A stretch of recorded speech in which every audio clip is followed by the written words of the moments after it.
حالت جنگ میں پیدا ہوتی ہے اور جوان ہو کے یا اگلی نسلیں پیدا کر لیتی ہے، وہ پھر اقوام کے رویے جو ہوتے ہیں ان قوموں کے وہ بڑے خوفناک ہوتے ہیں اور اس سے کبھی بہتری کی طرف نہیں جایا جا سکتا. ان قوموں کو پیسیفائی کرنے میں بڑا وقت لگتا ہے. اس وقت دنیا کے اندر ایک جوڈیشس نظام کی ضرورت ہے. آج دنیا کا نظام جوڈیشس نظام نہیں ہے اور ہمیں اس بڑے نظام کی طرف جانا ہوگا. مسلمان آپس میں نہیں لڑ رہے کیا؟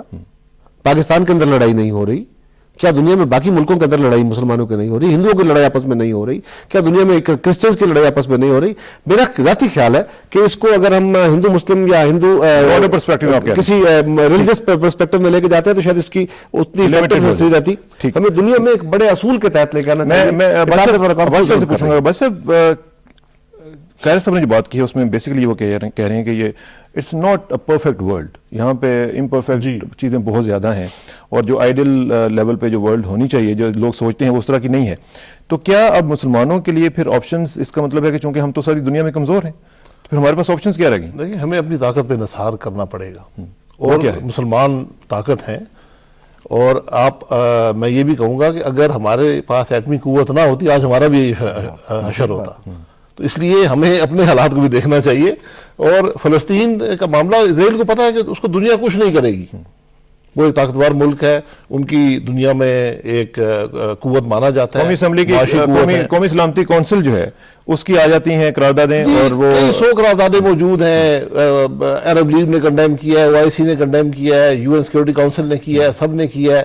وہ ان کو کاغذ ردی کے کاغذ زیادہ نہیں سمجھتے، کہتا نہیں مانتے تو مانتے ہی نہیں ہیں. تو یہ سب جیسے قائد صاحب نے کہا کہ یہ قوت کی جنگ ہے اور آپ کو قوت کا مقابلہ صرف قوت سے کر سکتے. ٹھیک ہے. خوشبخت صاحب آپ اس حوالے سے بحیثیت پارٹی اور انڈیویجول کے طور پر کیا سوچتی ہیں کہ کیا مسلمان جو ہیں وہ ایک جیسے وہ کہتے ہیں فیت اکمپلی ایک اسٹیبلش فیکٹ سمجھ کے اس کو ہضم کر جائیں اور چپ کر کے بیٹھ جائیں، یا کیا آپشنز کیا ہیں ہمارے پاس؟ ابھی جو گفتگو ہوئی قائرہ صاحب نے بھی فرمایا کہ یہ اس کو اس پرسیپشن سے یا اس پراسپیکٹ سے براڈر کر کے دیکھنا پڑے گا کہ کیا یہ صرف ایک اسلام اور کفر کی جنگ ہے. تو دیکھیں یہ اسلام اور کفر کی جنگ تو ازل سے جاری ہی ساری ہے ہر جگہ. وہ جو شعر ہے کہ ستیزہ کار رہا ہے ازل سے تا امروز، چراغ مصطفی سے شرار بولہبی. تو یہ تو جنگ جاری ہے اور رہے گی. یہ دراصل ایک ظالم و مظلوم کی جنگ ہے اور اس میں ہر جگہ جہاں کہیں بھی تشدد ہے، جارحیت ہے، ظلم ہے، اس کے خلاف آواز اٹھانا بہت ضروری ہے. یہ کہنا کہ قراردادیں تو پاس ہوتی رہتی ہیں، ٹھیک ہے، پریشر آتا ہے، بات ہوتی ہے، کم از کم آپ یہ تو ریکارڈ پہ لاتے ہیں کہ آپ کا دل بھی فلسطینیوں کے ساتھ دھڑک رہا ہے، آپ بھی ان کے دکھ میں شریک ہیں، آپ بھی ان کے لیے پریشان ہیں. عملی طور پر یہ تو نہیں ہو سکتا کہ ظاہر ہے ہم اس جنگ میں خود جا کر کود پڑیں اور جنگ میں شریک ہو جائیں. آپ نے ابھی پوچھا تھا نا کہ عملی طور پر حکومت کیا کر رہی ہے. تو حکومت تو پارلیمنٹ کی زبان میں بولتی ہے نا. آج جس طرح پارلیمنٹ میں قرارداد مذمت پاس کی گئی اور جس طرح اپوزیشن نے اس بات کو اٹھایا، بابر اعوان صاحب نے قرارداد پیش کی، میں نے بھی وہاں اپنے چند الفاظ کہے تھے تقریر میں اور میں نے وہاں یہی بات کہی تھی جو ابھی آپ پوچھ رہے ہیں کہ یہ ایک ظالم اور مظلوم کی جنگ ہے. لیکن وہاں پھر حق کی آواز تو بلند کرنا ہے. ہم اسے یہ تو کہہ کے نہیں اپنا دامن چھڑا سکتے کہ جناب اب یہ تو جنگیں ہر جگہ ہو رہی ہیں یا ہر جگہ کوئی کمزور ہے اس پر طاقتور چھایا ہوا ہے. ہمیں اپنا پارٹ تو پلے کرنا ہے. یہ نہیں ہو سکتا کہ ہم اس سے الگ ہو جائیں. لیکن جو ارزانی خون مسلم ہے اس کا کیا کیا جائے؟ کیا چیز؟ میں پوچھوں کہ جو ارزانی خون مسلم ہے کہ ہر جگہ پہ آپ دیکھتے ہیں کہ اب ذرا ریشو دیکھیے گا کہ ایک طرف 1000 شہید ہو چکے ہیں اور جس کی وجہ سے انہوں نے شروع کیا وہ 16 یا 17 میزائل تھے جو چھوٹے چھوٹے قسام جن کو کہتے ہیں. دیکھیں بات پھر بہت دور تلک جائے گی کیونکہ ارزانی خون مسلم تو پھر آپ ہر جگہ دیکھیں گے نا. آپ وہاں بھی دیکھیں گے جہاں صرف مسلمان کا خون لے کر باہر آئے اور اسے ارزاں کر رہا ہے.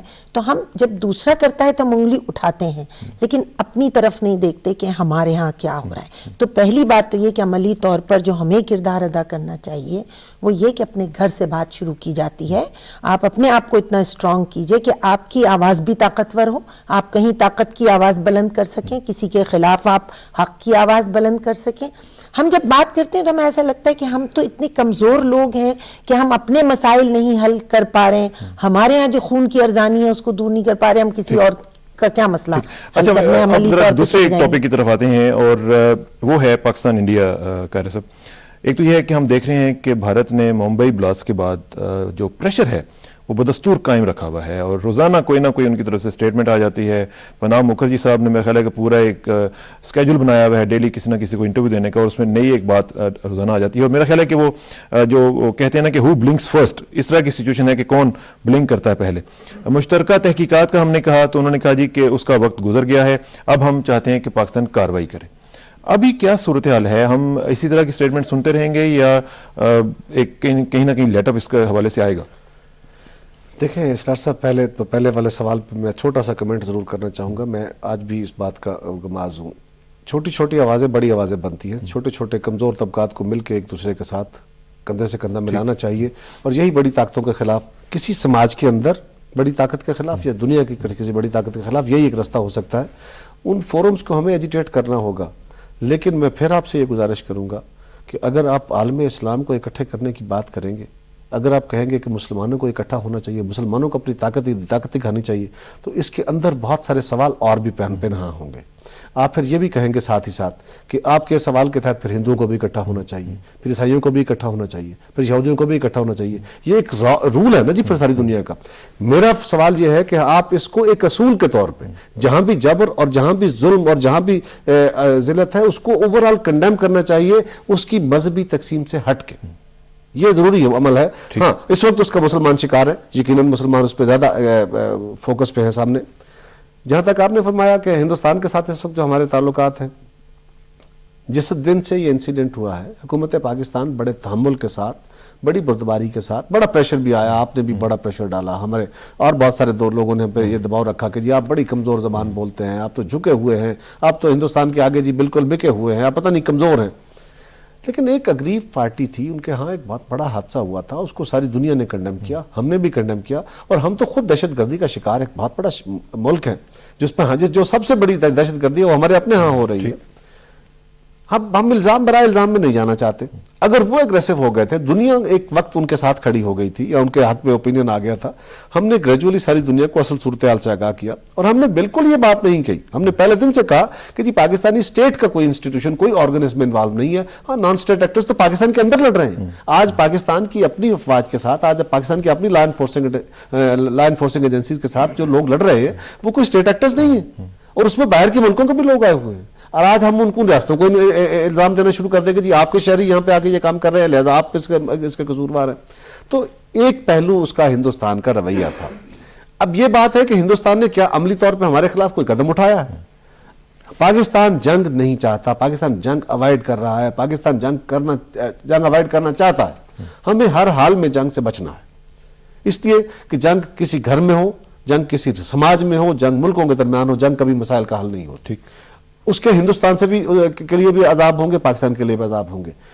اگر ایک وقت میں غصے میں انہوں نے کچھ باتیں کی ہیں, جب تک وہ کچھ عملی اقدام کی طرف نہیں جاتے, ہمیں اس پہ کوئی اگریسو ہونے کی ضرورت نہیں ہے. وہ جو زبان بول رہے ہیں, ہم اس کے اوپر پوری دنیا کے سامنے اپنا پوائنٹ آف ویو رکھ رہے ہیں, ڈپلومیٹک سرکل کے ذریعے بھی, حکومت بھی اپنا جو فورمز ہیں ان کو بھی ایڈریس کر رہی ہے. اب اس کے اوپر کہ جی ہمیں جواب دینا چاہیے بڑے اگریسو موڈ میں, ہمیں یہ کرنا چاہیے. ہم اپنے طور پہ اگریسو نہیں ہیں, ہم اپنے دفاع کا حق رکھتے ہیں اور دفاع کی صلاحیت بھی رکھتے ہیں. اس بات سے ساری دنیا آگاہ ہے. پاکستانی قوم ایک غیرت مند قوم ہے, اور ہماری افواج اور ہماری حکومت اور پاکستانی پوری قوم جو ہے وہ اپنے دفاع میں پوری طرح چوکس ہے. لیکن اگر ان کے ٹروپس موبلائز کر رہے ہوں اور ان کی تیاریاں جو ہیں وہ اس طرف بڑھ رہی ہوں کہ جو وہ دھمکیاں بھی دے رہے ہیں, تو ہمیں میرا خیال ہے کہ اس کا تھوڑا سا اسرار صاحب بعض باتیں ہائپ کریٹ کیے بغیر بھی کی جا سکتی ہے. اگر کسی طرف سے کوئی ٹروپس موومنٹ ہوگی تو ہماری افواج کو سوئی ہوئی نہیں ہے, ہمارے لوگ بھی جاگ رہے ہیں, ان کی بھی آنکھیں کھلی ہوئی ہیں, وہ ساری خبر رکھ رہے ہیں, اور اس کے مطابق جو پاکستان کی ریکوائرمنٹ ہے پاکستان کے دفاع کی, اس سے نہ حکومت غافل ہے نہ ہماری افواج غافل ہے.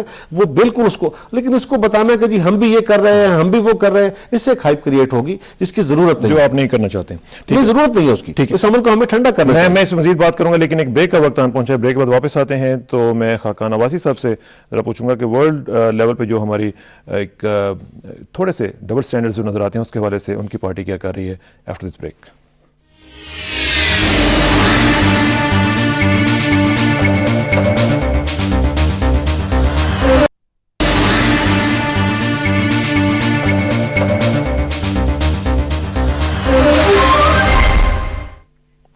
ویلکم بیک ناظرین. بات ہو رہی ہے پاکستان انڈیا کے حوالے سے اور جو ٹینشنز ہیں اس میں قاہرہ صاحب کہہ رہے تھے کہ ہائپ کی ضرورت نہیں ہے.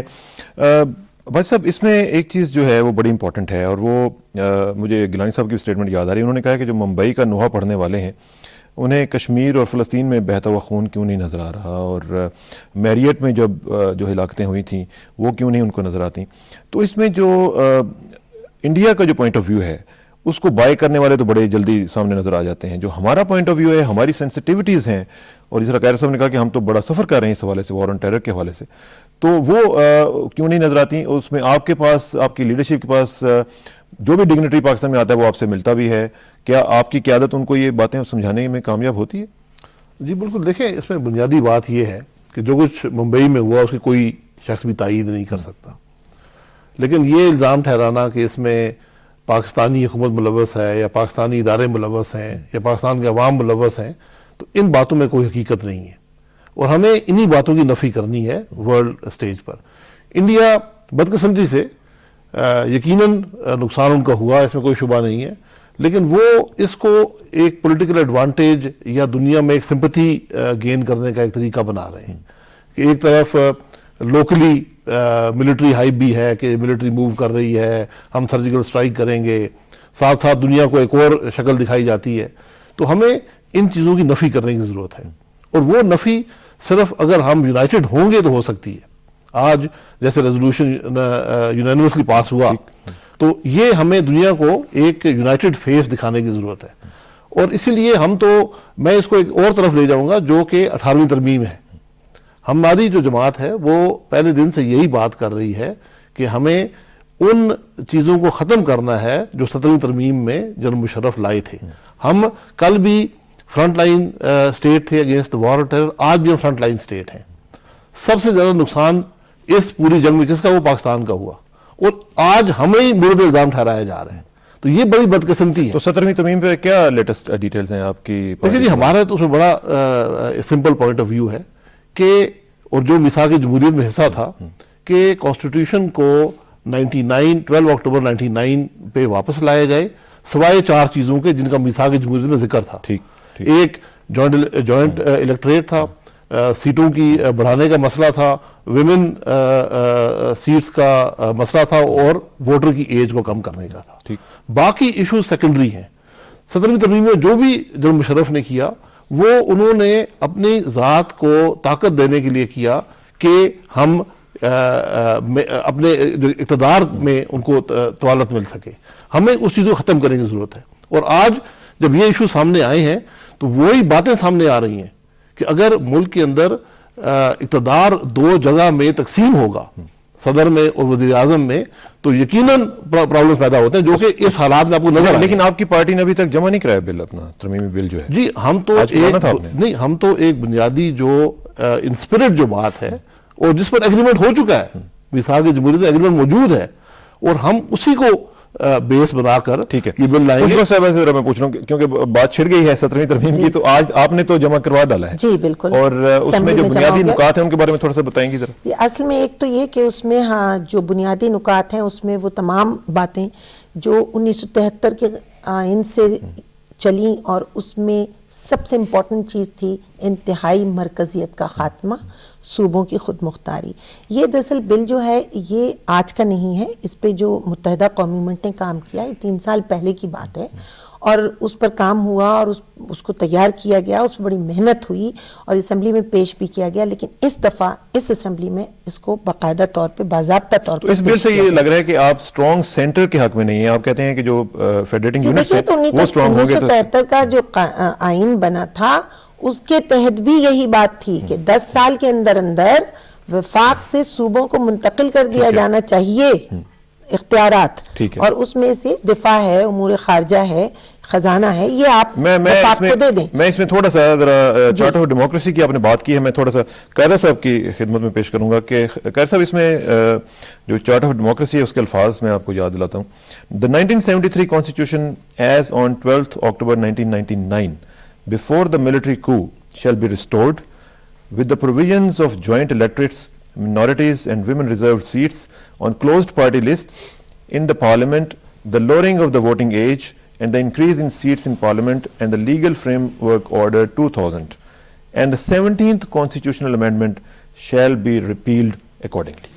اب اس میں مجھے بتائیے گا کہ ایم کیو ایم کی طرف سے بل آ گیا ہے, پی ایم ایل این کا بھی شاید آنے ہی والا ہے, تو حکومت اس حوالے سے کیا موقف رکھتی ہے؟ جی اسرار صاحب, پہلی گزارش یہ ہے کہ اس پارلیمان کے کسی بھی ممبر کو یہ حق حاصل ہے اور کسی بھی جماعت کو یہ حق حاصل ہے کہ وہ لیجسلیشن ہو, آئینی امینڈمنٹ ہو, وہ من حیث الجماعت یا من حیث الممبر جو بھی انڈیویجولی بلانا چاہے تو لا سکتے ہیں, اور یہ ایک اچھا عمل ہے. ساری جماعتیں اپنا اپنا نقطہ نظر جو ہے اپنے نقطہ نظر کے مطابق بل لا رہی ہیں.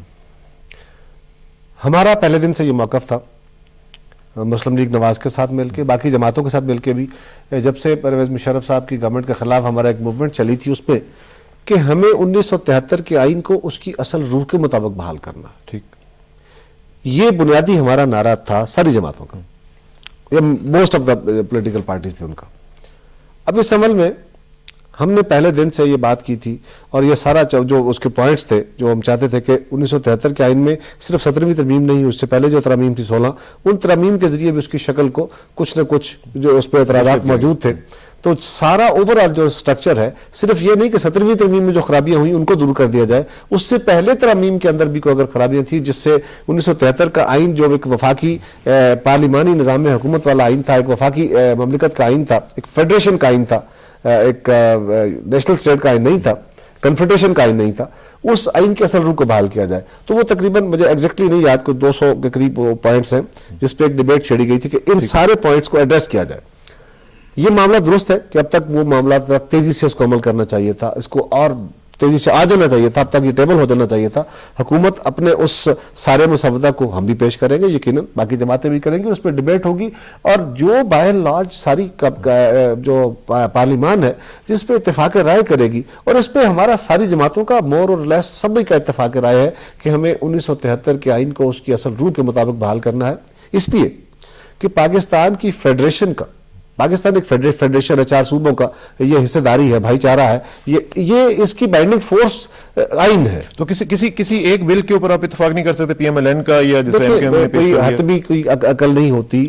پارلیمان کے اندر اجتماعی شعور کی بات کی جاتی ہے, ساری جماعتیں اپنا اپنا نقطہ نظر لے کے آ رہی ہیں. کسی بل پہ اتفاق رائے ہو سکتا ہے, کل حکومت کے بل پہ اتفاق رائے ہو سکتا ہے, ان سبھی بلوں کو کلب کیا جا سکتا ہے. آپ بل لا رہے ہیں, جب حکومت بھی اپنا, ہم تو پہلے پہ اس سے کام کر رہے ہیں, اور اب یہ بل آ رہے ہیں, اس پہ حکومت کا ساتھ ہوتا ہے. اس سے پہلے بھی کئی مختلف ایشوز پہ مختلف جماعتیں اپنے بل لاتی ہیں.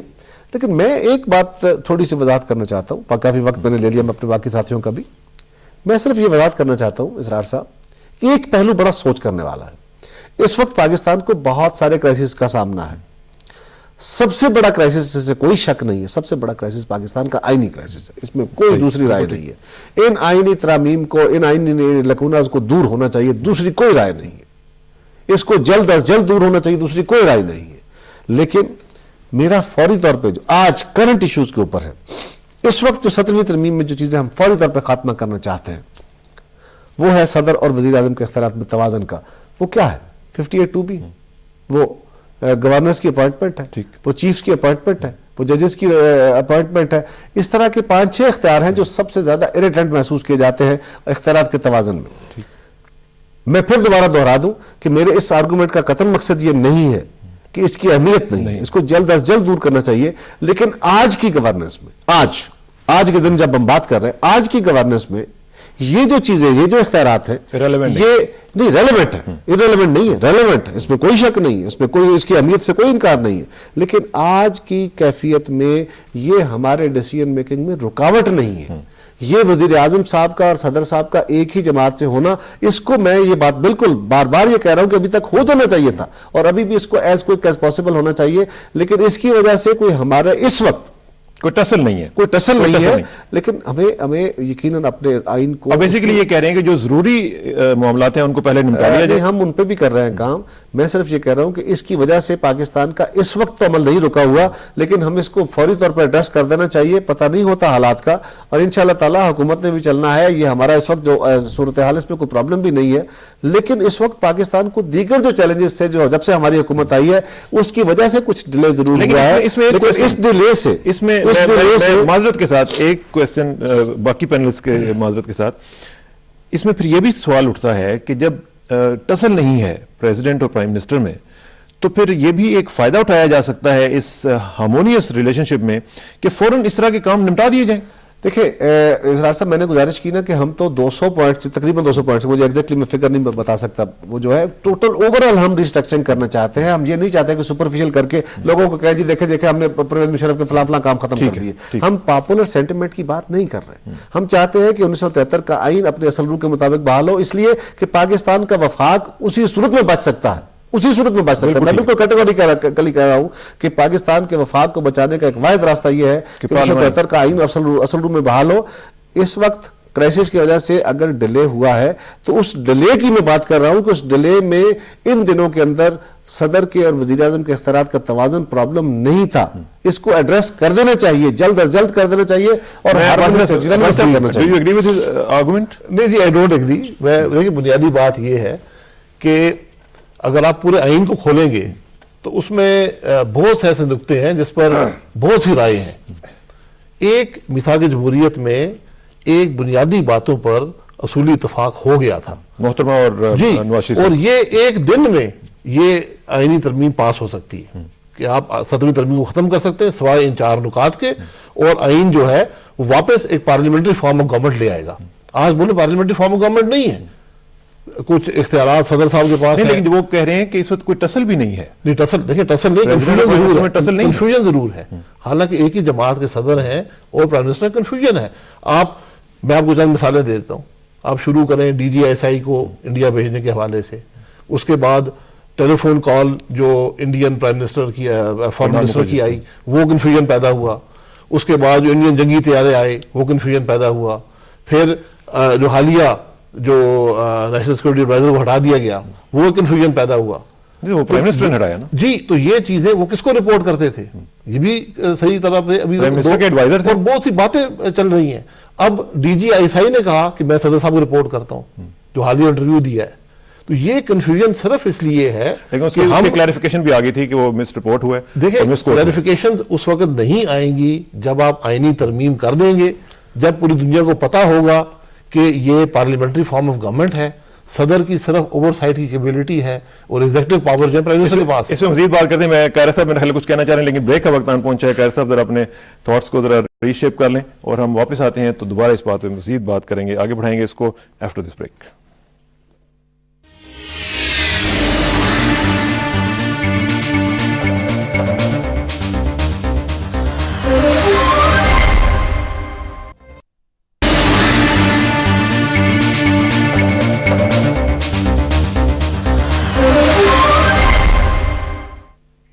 ویلکم بیک ناظرین. بات ہو رہی ہے 17ویں ترمیم کی اور اس کی مختلف جو اس کا امپیکٹ پڑ سکتا ہے اس حوالے سے.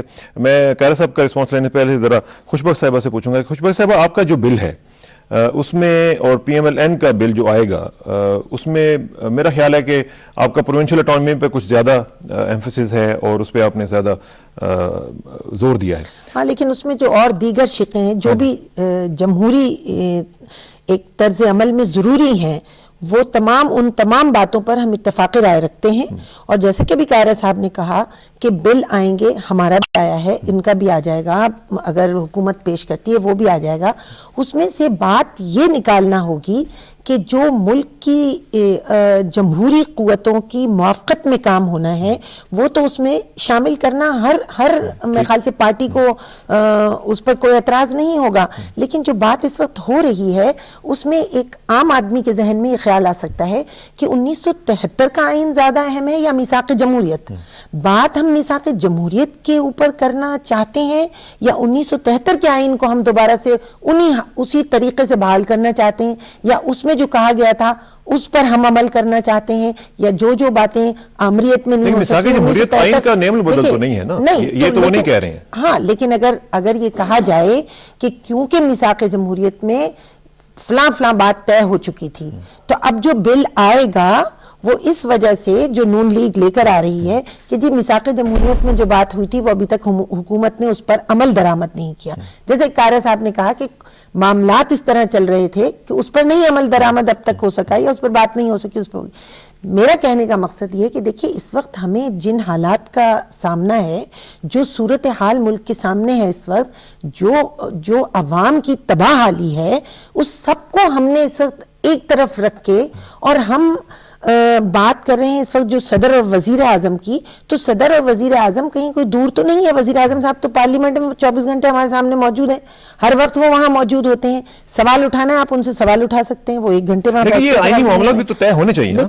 لیکن اس آئینی معاملے کو صرف ایک پارٹی کی حد تک بات نہیں ہونا چاہیے, اس کو ایک مطلب ایک کثیر قومی صورتحال میں ہونا چاہیے. چارٹر آف ڈیموکریسی میں دوبارہ وہ تو دو پارٹیوں کے درمیان طے ہوا ہے, وہ تو آپ کا اور پیپلز پارٹی کا معاملہ ہے, دو اور اس میں پارٹیوں آپ کا کا اور معاملہ ہے پیپلز پارٹی کا ایگریمنٹ ہے. میرا کہنے کا مقصد یہ ہے کہ وہ 2 پارٹیوں کا معاملہ کوئی ہے. بھی نفی نہیں کرے گا, نہیں, نفی کی بات نہیں وہ ہے. نفی کریں گے. جیسے کوئی وہ تو نفی کر رہے ہیں ہم کہہ رہے ہیں کہ جو جمہوریت کے عوامل ہیں, چاہے وہ میثاق جمہوریت کے ہیں, خواہ وہ آگئے آپ کے 1973 کے, اس میں تو کسی کو انکار نہیں ہے نا, کوئی 2 بات ہی نہیں ہے, کوئی اس سے اختلاف رائے نہیں رکھتا. لیکن میثاق جمہوریت 2 پارٹیوں کے درمیان طے ہوا تھا, میں یہ بات کہہ رہی ہوں. اور 1973 کا آئین کیونکہ ایک پوری پارلیمنٹ کا آئین ہے, پوری قوم کے لیے ہے, تو اس کی جن شقوں کو ابھی تک مکمل نہیں کیا گیا اس پر بھی بات پہلے ہونا چاہیے. جو میں نے آپ سے کہا کہ ہمارا اگر بل آیا ہے تو وہ جو اس وقت 1973 میں بات ہوئی آج تک ابھی وہ پوری نہیں ہوئی, درمیان میں اور ہزاروں اس میں ترامیم ہو گئیں. 1973 کا آئین تو لخت ہو گیا.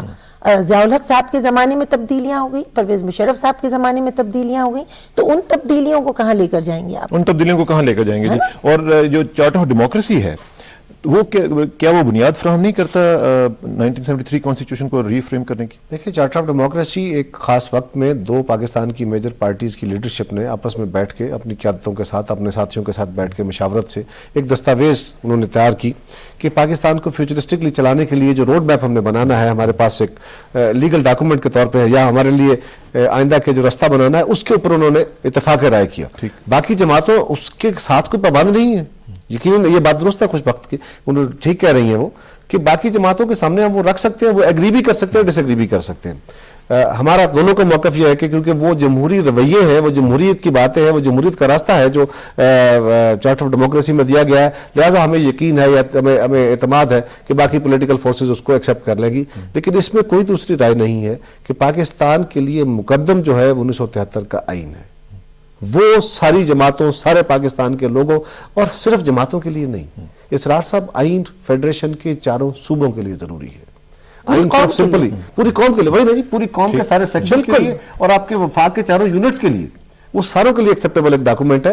یہ ایک بڑا ڈیلیکیٹ ایشو ہے, بالکل اس میں کوئی دوسری رائے نہیں ہے. پاکستان کے اس وقت جو حالات ہوئے پڑے ہیں, ہم نے آئین کو اصل روح کے مطابق نہیں چلنے دیا. 1973 میں جب آئین بنا گیا طے تھا کہ اس کی جو کنکرنٹ لسٹ ہے اس کا 10 سال بعد خاتمہ کر دیا جائے گا. تو 10 سال بعد کیا خاتمہ ہوا؟ کیا خاتمہ ہوتا آج تک نہیں ہوا. اب سوال یہ ہے, میرے بھائی نے جو بات کہی کہ اس وقت جو کنفیوژن ہے یا جو اس وقت آئین کے اندر بودھ ہے کہ پریزیڈنٹ اور پرائم منسٹر کے اختیارات کی وجہ سے, تو اس میں کچھ مسئلے آئے, جیسے ISI کے چیف کا انہوں نے کہا کہ اس کو رپورٹ کرنے کی بات کی گئی, جیسے صدر صاحب کے جو انہوں نے کہا کہ جی جہاز ان کے ٹیکنیکلی اندر آ گئے تھے. یہ تو بڑی عجیب سی بات ہے, اس سے تو آئین کا کوئی تعلق نہیں ہے.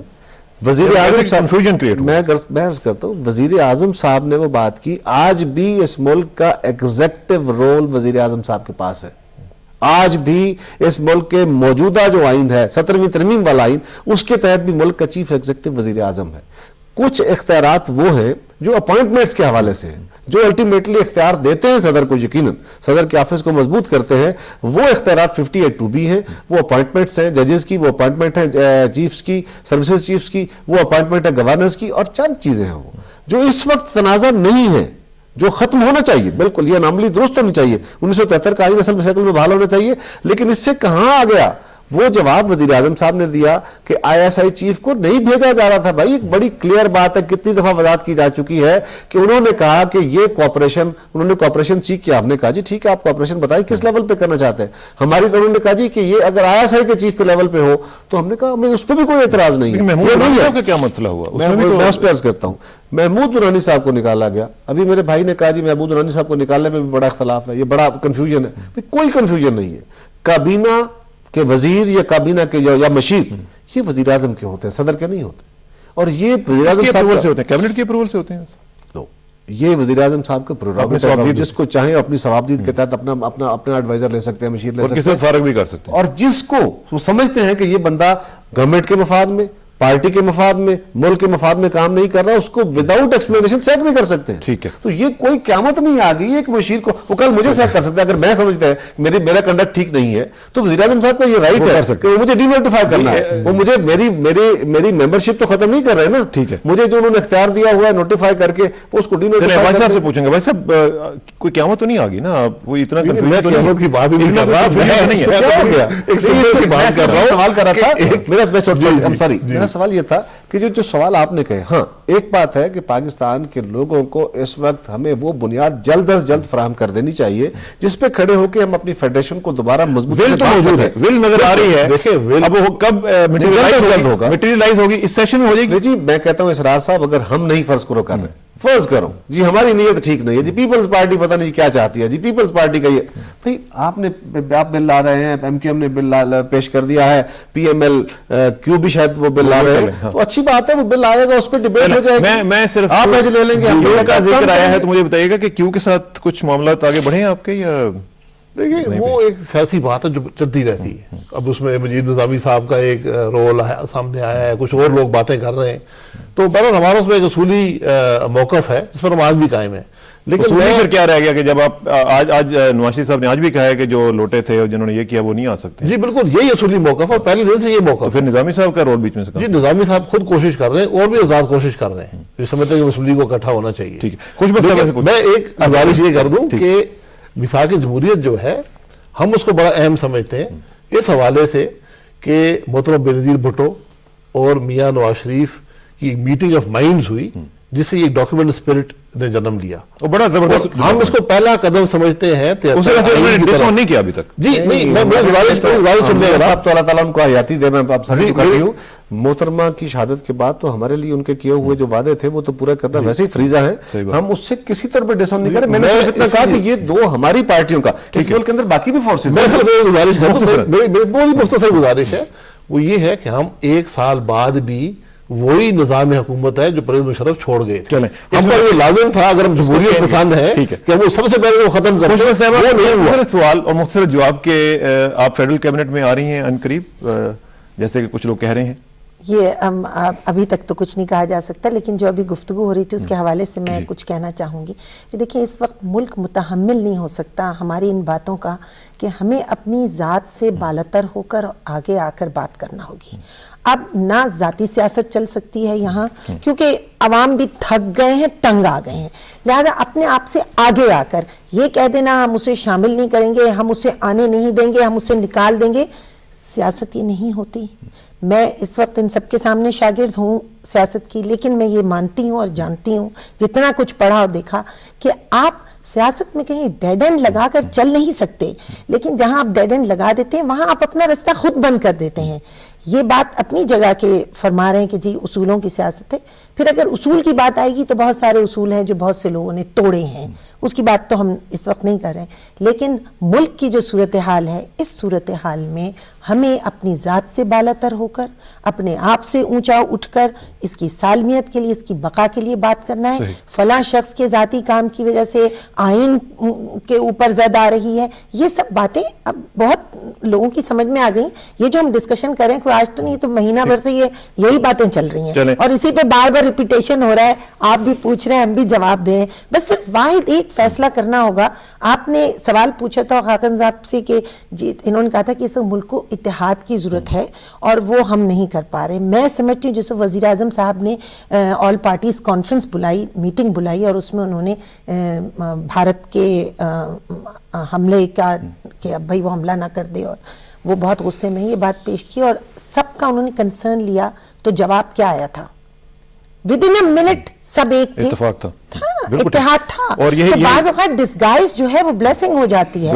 جو بھارت کا ہمیں آنکھیں دکھانا تھا, جواب میں ہم آنکھیں نہیں دکھا رہے, لیکن کم از کم اس کی وجہ سے یہ ضرور پتا چلا کہ اس موقف پر ہم سب متحد ہیں, بڑی اچھی بات ان کی سالمیت پہ ہم سب ایک ہیں. بالکل صحیح بات, اور اتفاق اور اسی کو لے اتحاد, کے آگے چلنا چاہیے. اور ساتھ ساتھ آپ نے جو کہا کہ ہمیں اپنی ذات سے اوپر اٹھ کے بات کرنا ہوگا. یہاں پہ ٹائم ہم اپنے آپ کو کب تک دیکھتے رہیں گے, ہم کب تک کہتے رہیں گے کہ جی ہماری پارٹی اور ہم بہت شکریہ خوشبو صاحب اور قمر زمان قیرا صاحب, آپ کا بھی بہت شکریہ, آپ تشریف لائے اور آپ نے ایک جگہ پہ جانا بھی تھا. اور خاقان عباسی صاحب آپ کا بہت شکریہ, خوشبو صاحبہ آپ کا بہت شکریہ. ناظرین, جو بات آخر میں ہوئی ہے کہ ہمیں اپنی ذات سے اوپر اٹھ کر ملک کے لیے سوچنا ہے, اور اللہ کرے کہ ہم اس قابل ہوں اور ڈیلیور کر سکیں جو ہمارا مینڈیٹ ہے اس کو, اور جلد سے جلد ڈیلیور ہو جائے تو زیادہ بہتر ہے. آخر میں دعا کہ میری عزت کے لیے کافی ہے میرے مولا کہ میں تیرا ہی بندہ ہوں, اور میرے فخر کے لیے کافی ہے کہ تو ہی میرا پروردگار ہے. تو بالکل اسی طرح ہے جس طرح میں چاہتا ہوں, مجھے بھی اسی طرح بنا دے جس طرح تو چاہتا ہے. اردم بتومائے خیشرا تو دانی حساب کم و بیشرا. مجھے اسٹار کسانوں کو پرسوں تک کے لیے اجازت دیجیے, پرسوں انشاءاللہ ملاقات ہوگی. اللہ حافظ.